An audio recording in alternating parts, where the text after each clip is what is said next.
ਪਿਆਰੇ ਵਿਦਿਆਰਥੀਓ, ਤੁਹਾਡਾ ਸਾਰਿਆਂ ਦਾ ਸਵਾਗਤ ਹੈ ਮੇਰੇ ਚੈਨਲ ਪੜ੍ਹੋ ਪੰਜਾਬੀ 'ਤੇ। ਅੱਜ ਅਸੀਂ ਪੰਜਾਬ ਸਕੂਲ ਸਿੱਖਿਆ ਬੋਰਡ ਵੱਲੋਂ ਛਾਪੀ 8ਵੀਂ ਜਮਾਤ ਦੀ ਪੁਸਤਕ, ਜਿਸ ਦਾ ਨਾਂ ਹੈ ਪੰਜਾਬੀ ਪੁਸਤਕ 8 ਦੂਜੀ ਭਾਸ਼ਾ। ਅੱਜ ਅਸੀਂ ਇਸ ਪੁਸਤਕ ਦਾ ਪਹਿਲਾ ਪਾਠ ਪੜ੍ਹਾਂਗੇ ਅਤੇ ਇਹ ਪਾਠ ਡਾਕਟਰ ਹਰਨੇਕ ਸਿੰਘ ਕਲੇਰ ਦੁਆਰਾ ਲਿਖੀ ਹੋਈ ਇੱਕ ਕਵਿਤਾ ਹੈ ਅਤੇ ਇਸ ਕਵਿਤਾ ਦਾ ਸਿਰਲੇਖ ਹੈ ਰਾਸ਼ਟਰੀ ਝੰਡਾ। ਇਸ ਕਵਿਤਾ ਵਿੱਚ ਕਵੀ ਡਾਕਟਰ ਹਰਨੇਕ ਸਿੰਘ ਕਲੇਰ ਨੇ ਰਾਸ਼ਟਰੀ ਝੰਡੇ ਦਾ ਜ਼ਿਕਰ ਕਰਿਆ ਹੈ ਅਤੇ ਉਸ ਦੇ ਗੁਣ ਗਾਏ ਹਨ। ਹੁਣ ਆਪਾਂ ਇਸ ਪਾਠ ਨੂੰ ਪੜ੍ਹਨਾ ਸ਼ੁਰੂ ਕਰਦੇ ਹਾਂ। ਰਾਸ਼ਟਰੀ ਝੰਡਾ ਤਿਰੰਗਾ ਪਿਆਰਾ, ਝੂਲੇ ਹਵਾ ਵਿੱਚ ਲੱਗਦਾ ਨਿਆਰਾ, ਹਰੇ ਰੰਗ ਦੀ ਸ਼ਾਨ ਨਿਰਾਲੀ, ਖੇਤਾਂ ਬੰਨੇ ਖੇਡੇ ਖੁਸ਼ਹਾਲੀ, ਸੋਨਾ ਉਪਜੇ ਹਰ ਖੇਤ ਦਾ ਕਿਆਰਾ, ਰਾਸ਼ਟਰੀ ਝੰਡਾ ਤਿਰੰਗਾ ਪਿਆਰਾ। ਅਤੇ ਇਹਨਾਂ ਸਤਰਾਂ ਵਿੱਚ ਕਵੀ ਨੇ ਸਾਨੂੰ ਕਿਹਾ ਹੈ ਕਿ ਸਾਡੀ ਕੌਮ ਭਾਰਤ ਦਾ ਜਿਹੜਾ ਰਾਸ਼ਟਰੀ ਝੰਡਾ ਹੈ, ਜਿਸ ਦਾ ਨਾਂ ਹੈ ਤਿਰੰਗਾ, ਉਹ ਬਹੁਤ ਹੀ ਪਿਆਰਾ ਹੈ ਅਤੇ ਜਦੋਂ ਉਹ ਹਵਾ ਵਿੱਚ ਝੁੱਲਦਾ ਹੈ ਤਾਂ ਉਹ ਬਹੁਤ ਹੀ ਨਿਆਰਾ ਲੱਗਦਾ ਹੈ, ਬਹੁਤ ਹੀ ਨਿਆਰਾ। ਫਿਰ ਕਵੀ ਨੇ ਸਾਨੂੰ ਝੰਡੇ ਦੇ ਹਰੇ ਰੰਗ ਦੀ ਮਹੱਤਤਾ ਬਾਰੇ ਦੱਸਿਆ ਹੈ ਅਤੇ ਜਿਹੜਾ ਝੰਡੇ ਦਾ ਹਰਾ ਰੰਗ ਹੈ, ਉਸ ਦੀ ਜਿਹੜੀ ਸ਼ਾਨ ਹੈ ਉਹ ਬਹੁਤ ਹੀ ਨਿਰਾਲੀ ਹੈ, ਅਰਥਾਤ ਸਭ ਤੋਂ ਵੱਖਰੀ। ਹਰੇ ਰੰਗ ਦੀ ਸ਼ਾਨ ਸਭ ਤੋਂ ਵੱਖਰੀ, ਹਰਾ ਰੰਗ ਸਭ ਤੋਂ ਵੱਖਰਾ ਹੈ। ਜਿਹੜਾ ਹਰਾ ਰੰਗ ਹੈ ਉਹ ਸਾਡੇ ਖੇਤਾਂ ਦੀ ਖੁਸ਼ਹਾਲੀ ਦਾ ਪ੍ਰਤੀਕ ਹੈ।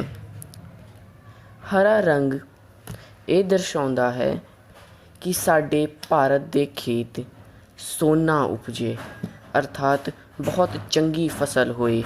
ਭਾਰਤ ਦੇ ਖੇਤ ਦਾ ਹਰ ਕਿਆਰਾ ਸੋਨੇ ਵਰਗੀ ਫਸਲ ਵਾਂਗ ਉਗੇ, ਯਾਨੀ ਬਹੁਤ ਹੀ ਚੰਗੀ ਫਸਲ। ਅਤੇ ਸਾਡੀ ਕੌਮ ਭਾਰਤ ਦਾ ਰਾਸ਼ਟਰੀ ਝੰਡਾ ਤਿਰੰਗਾ ਬਹੁਤ ਹੀ ਪਿਆਰਾ ਹੈ। ਅੱਗੇ ਪੜ੍ਹਦੇ ਹਾਂ।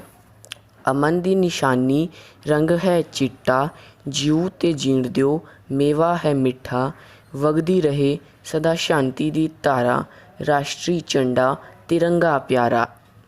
ਅਤੇ ਇਹਨਾਂ ਸਤਰਾਂ ਵਿੱਚ ਕਵੀ ਨੇ ਸਾਨੂੰ ਜਿਹੜੇ ਝੰਡੇ ਦੇ ਚਿੱਟਾ ਰੰਗ ਹੁੰਦਾ ਹੈ, ਸਾਨੂੰ ਇਸ ਦੀ ਮਹੱਤਤਾ ਬਾਰੇ ਦੱਸਿਆ ਹੈ। ਅਤੇ ਜਿਹੜਾ ਚਿੱਟਾ ਰੰਗ ਹੈ ਝੰਡੇ ਦਾ, ਉਹ ਅਮਨ ਯਾਨੀ ਸ਼ਾਂਤੀ ਦਾ ਪ੍ਰਤੀਕ ਹੈ। ਇਹ ਰੰਗ ਸਾਨੂੰ ਸਿਖਾਉਂਦਾ ਹੈ ਕਿ ਜੇ ਅਸੀਂ ਆਪੇ ਸ਼ਾਂਤੀ ਨਾਲ ਜੀਏ ਅਤੇ ਦੂਜਿਆਂ ਨੂੰ ਵੀ ਜੀਣ ਦੇ ਤਾਂ ਸਾਡੀ ਜ਼ਿੰਦਗੀ ਮਿੱਠੇ ਮੇਵੇ ਵਾਂਗ ਸਰਲ ਹੋ ਜਾਵੇਗੀ। ਅਤੇ ਕਵੀ ਕਹਿੰਦਾ ਹੈ ਕਿ ਸਾਡੇ ਭਾਰਤ ਵਿੱਚ ਸਦਾ ਹੀ ਸ਼ਾਂਤੀ ਦੀ ਇੱਕ ਧਾਰਾ ਇਸੇ ਤਰ੍ਹਾਂ ਵਗਦੀ ਰਹੇ ਅਤੇ ਸਾਡੀ ਕੌਮ ਭਾਰਤ ਦਾ ਤਿਰੰਗਾ ਬਹੁਤ ਹੀ ਪਿਆਰਾ ਹੈ। ਅੱਗੇ ਪੜ੍ਹਦੇ ਹਾਂ। ਕੇਸਰੀ ਰੰਗ ਹੈ ਕੁਰਬਾਨੀ ਵਾਲਾ, ਜੀਵੇ ਸਰਹੱਦਾਂ ਦਾ ਰਖਵਾਲਾ, ਸੂਰਜ ਬਣ ਕੇ ਚਮਕੇ ਦੇਸ਼ ਦਾ ਸਿਤਾਰਾ, ਰਾਸ਼ਟਰੀ ਝੰਡਾ ਤਿਰੰਗਾ ਪਿਆਰਾ। ਅਤੇ ਇਹਨਾਂ ਸਤਰਾਂ ਵਿੱਚ ਕਵੀ ਨੇ ਸਾਨੂੰ ਝੰਡੇ ਦੇ ਕੇਸਰੀ ਯਾਨੀ ਔਰੇਂਜ ਕਲਰ ਦੀ ਮਹੱਤਤਾ ਬਾਰੇ ਦੱਸਿਆ ਹੈ। ਕੇਸਰੀ ਰੰਗ ਜਿਹੜੇ ਕੁਰਬਾਨੀ ਦਾ ਪ੍ਰਤੀਕ ਹੈ। ਜਿਵੇਂ ਕਿ ਤੁਹਾਨੂੰ ਵੀ ਪਤਾ ਹੈ, ਭਾਰਤ ਦੀ ਆਜ਼ਾਦੀ ਲਈ ਅਨੇਕ ਸ਼ਹੀਦ ਹੋਏ ਹਨ ਅਤੇ ਅੱਜ ਕੱਲ੍ਹ ਸਾਡੀ ਸਰਹੱਦਾਂ 'ਤੇ ਜਿਹੜੇ ਸਿਪਾਹੀ ਖੜ੍ਹੇ ਨੇ, ਉਹ ਵੀ ਸਾਡੇ ਦੇਸ਼ ਦੀ ਰੱਖਿਆ ਕਰ ਰਹੇ ਹਨ ਅਤੇ ਇਹਨਾਂ ਸਭਨਾਂ ਦੀ ਕੁਰਬਾਨੀ ਦਾ ਪ੍ਰਤੀਕ ਹੈ ਇਹ ਕੇਸਰੀ ਰੰਗ। ਕਵੀ ਚਾਹੁੰਦਾ ਹੈ ਕਿ ਭਾਰਤ ਸੂਰਜ ਦੀ ਵਾਂਗ ਚਮਕੇ ਅਤੇ ਇਹ ਦੇਸ਼ ਦਾ ਸਿਤਾਰਾ ਪੂਰੀ ਦੁਨੀਆ ਵਿੱਚ ਚਮਕੇ ਅਤੇ ਸਾਡੀ ਕੌਮ ਭਾਰਤ ਦਾ ਰਾਸ਼ਟਰੀ ਝੰਡਾ ਤਿਰੰਗਾ ਬਹੁਤ ਹੀ ਪਿਆਰਾ ਹੈ। ਅੱਗੇ ਪੜ੍ਹਦੇ ਹਾਂ। ਗੀਤ ਤਰੰਗੇ ਰਲ ਕੇ ਗਾਈਏ, ਭਾਰਤ ਮਾਂ ਦੀ ਸ਼ਾਨ ਵਧਾਈਏ, ਸਿਫਤਾਂ ਕਰਦਾ ਇਹ ਜਗ ਸਾਰਾ, ਰਾਸ਼ਟਰੀ ਝੰਡਾ ਤਿਰੰਗਾ ਪਿਆਰਾ, ਝੂਲੇ ਹਵਾ ਵਿੱਚ ਲੱਗਦਾ ਨਿਆਰਾ। ਅਤੇ ਇਹਨਾਂ ਸਤਰਾਂ ਵਿੱਚ ਕਵੀ ਨੇ ਸਾਨੂੰ ਤਿਰੰਗੇ ਦੇ ਗੀਤ ਗਾਉਣ ਲਈ ਕਿਹਾ ਹੈ।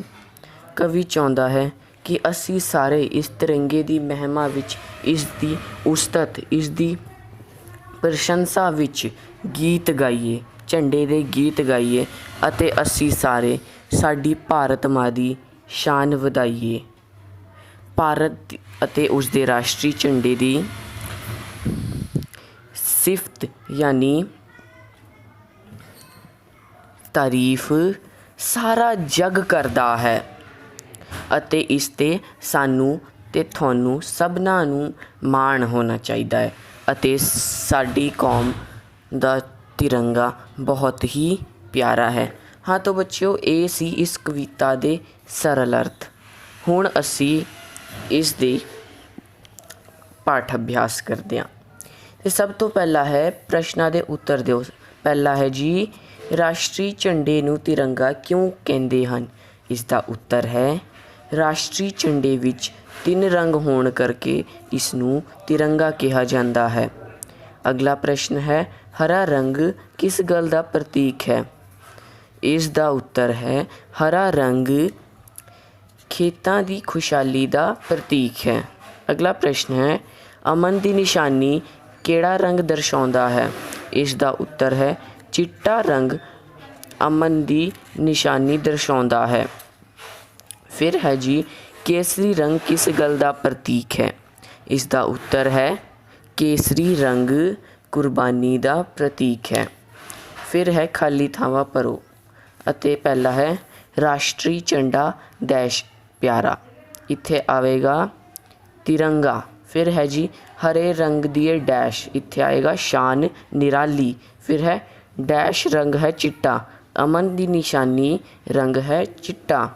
ਫਿਰ ਹੈ ਭਾਰਤ ਮਾਂ ਦੀ ਡੈਸ਼, ਇਹ ਹੈ ਭਾਰਤ ਮਾਂ ਦੀ ਸ਼ਾਨ ਵਧਾਈਏ। ਫਿਰ ਹੈ ਜੀ, ਡੈਸ਼ ਦੇਸ਼ ਦਾ ਸਿਤਾਰਾ, ਸੂਰਜ ਬਣ ਕੇ ਚਮਕੇ ਦੇਸ਼ ਦਾ ਸਿਤਾਰਾ। ਫਿਰ ਤੀਜਾ ਪ੍ਰਸ਼ਨ ਹੈ, ਹੇਠ ਲਿਖੇ ਸ਼ਬਦਾਂ ਵਿੱਚੋਂ ਵਿਸ਼ੇਸ਼ਣ ਚੁਣੋ। ਅਤੇ ਸਾਡੇ ਕੋਲ ਸ਼ਬਦ ਹਨ ਤਿਰੰਗਾ, ਖੁਸ਼ਹਾਲ, ਨਿਸ਼ਾਨੀ, ਗੀਤ, ਸ਼ਾਨ, ਸੂਰਜ। ਅਤੇ ਸਾਨੂੰ ਇਹਨਾਂ ਵਿੱਚੋਂ ਜਿਹੜੇ ਵਿਸ਼ੇਸ਼ਣ ਸ਼ਬਦ ਹਨ ਉਹਨਾਂ ਦੀ ਚੋਣ ਕਰਨੀ ਹੈ। ਅਤੇ ਸਭ ਤੋਂ ਪਹਿਲਾਂ ਹੈ ਜੀ ਤਿਰੰਗਾ, ਇਹ ਵਿਸ਼ੇਸ਼ਣ ਹੈ। ਫਿਰ ਹੈ ਜੀ ਖੁਸ਼ਹਾਲ, ਇਹ ਵੀ ਵਿਸ਼ੇਸ਼ਣ ਹੈ। ਫਿਰ ਹੈ ਜੀ ਨਿਸ਼ਾਨੀ, ਇਹ ਵਿਸ਼ੇਸ਼ਣ ਨਹੀਂ ਹੈ। ਗੀਤ ਵੀ ਵਿਸ਼ੇਸ਼ਣ ਨਹੀਂ ਹੈ। ਫਿਰ ਹੈ ਜੀ ਸ਼ਾਨ, ਇਹ ਵਿਸ਼ੇਸ਼ਣ ਹੈ। ਫਿਰ ਹੈ ਜੀ ਸੂਰਜ, ਇਹ ਵਿਸ਼ੇਸ਼ਣ ਨਹੀਂ ਹੈ। ਅਗਲਾ ਪ੍ਰਸ਼ਨ ਹੈ, ਹੇਠ ਲਿਖੇ ਸ਼ਬਦਾਂ ਨਾਲ ਰਲਦੇ ਸ਼ਬਦ ਲਿਖੋ। ਅਤੇ ਇਸ ਦਾ ਉੱਤਰ ਤੁਸੀਂ ਆਪੇ ਵੀ ਕਰ ਸਕਦੇ ਹੋ, ਕਿਉਂਕਿ ਤੁਹਾਨੂੰ ਇੱਥੇ ਤੋਲ ਤਕੌਂਤ ਮਿਲਾਉਣੇ ਹਨ ਅਤੇ ਤੁਸੀਂ ਕੋਈ ਵੀ ਸ਼ਬਦ ਇੱਥੇ ਲਿਖ ਸਕਦੇ ਹੋ। ਜਿਵੇਂ ਮੈਂ ਐਗਜ਼ਾਮਪਲ ਦੇ ਰਿਹਾ, ਪਿਆਰਾ ਦਾ ਹੋ ਸਕਦਾ ਹੈ ਨਿਆਰਾ, ਨਿਰਾਲੀ ਦੀ ਖੁਸ਼ਹਾਲੀ, ਚਿੱਟਾ ਦਾ ਸਿੱਟਾ, ਸਿਤਾਰਾ ਦਾ ਪਿਆਰਾ, ਗਾਈਏ ਦਾ ਖਾਈਏ।